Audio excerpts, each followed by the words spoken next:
টি-20 বিশ্বকাপ না খেলার হতাশা, দীর্ঘদিন পর ওয়ানডে ফরম্যাটে ফেরা। এই ফরম্যাটে সময়টাও ভালো যাচ্ছিল না। সামনে আবার 2027 বিশ্বকাপে সরাসরি খেলার কঠিন সমীকরণ। এত চাপের মধ্যে থেকেও পাকিস্তানের বিপক্ষে দুর্দান্ত বাংলাদেশ।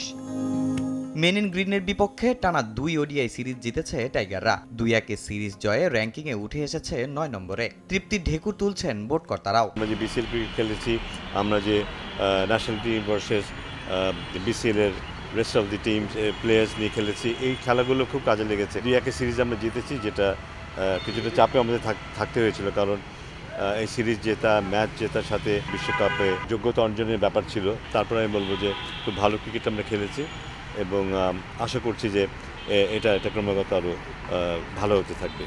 পুরো সিরিজটা ছিল রোমাঞ্চে ভরা। প্রথমে পাকিস্তান 114 রানে অল আউট হওয়ার পরের ম্যাচে বাংলাদেশেরও একই হাল। তবে সিরিজ নির্ধারণী ম্যাচ দেখেছে হাড্ডাহাড্ডি লড়াই। চোট নিয়ে দেশের জন্য বুক চিতিয়ে লড়াই করা মুস্তাফিজ জায়গা করে নিয়েছেন সবার মনে। মুস্তাফিজের যে জায়গাটা বল লেগেছে এবং যেই গতিতে বলটা লেগেছে, এটা কিন্তু খুবই ডেঞ্জারাস ছিল। আঘাত পাওয়ার পরপরই সবাই মিলেই ইশারা করছিল এবং স্ট্রেচার পর্যন্ত চলে গিয়েছিল মাঠে।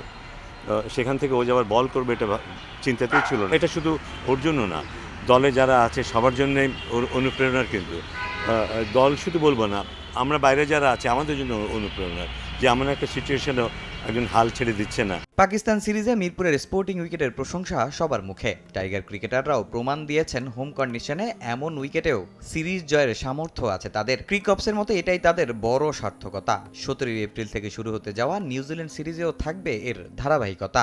আমাদের এই যে প্রচেষ্টা, ভালো উইকেটে খেলা, এটার সাথে একটা অনেস্টির ব্যাপারও আছে।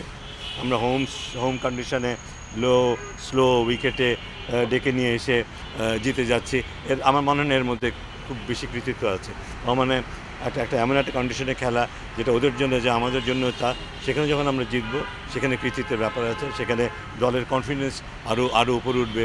এদিকে শেষ ম্যাচের দ্বিতীয় ইনিংসে বাংলাদেশের রিভিউ নিয়ে প্রশ্ন তুলেছে পাকিস্তান। তবে ফাহিমের চোখে এটা কোনো অপরাধ নয়, বুদ্ধিমত্তার পরিচয় দিয়েছে ক্রিকেটাররা। চাপের মুখেও এই যে একটা অপশন আছে, সেটা কথা যারা ভুলে যায়নি, এটাই তাদের প্রমাণ করে যে তাদের ম্যাচ অ্যাওয়ারনেসের ব্যাপারটা। তামিম হোসেন, সময় সংবাদ, ঢাকা।